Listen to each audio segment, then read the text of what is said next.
направляемся в детский дом при мэрии города Бишкек, чтобы поздравить детей с Международным днем защиты детей и пригласить их на фестиваль, который устраивает Федерация футбола Кыргызской Республики совместно с УНИСЕФ.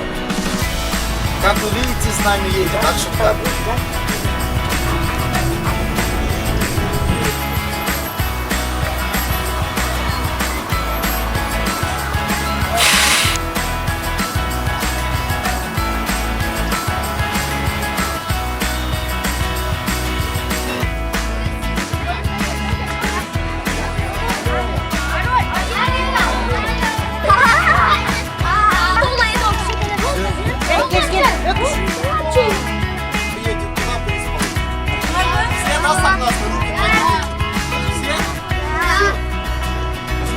Сколько?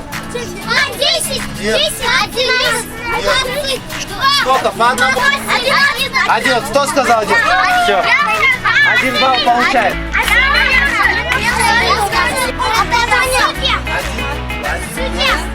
Судья. Защитник.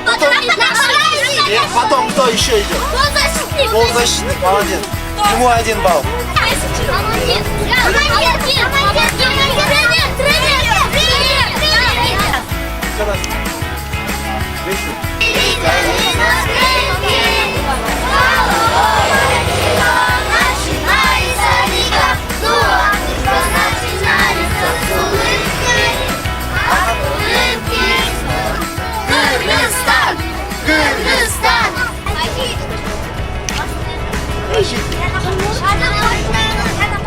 Полузащитник кто?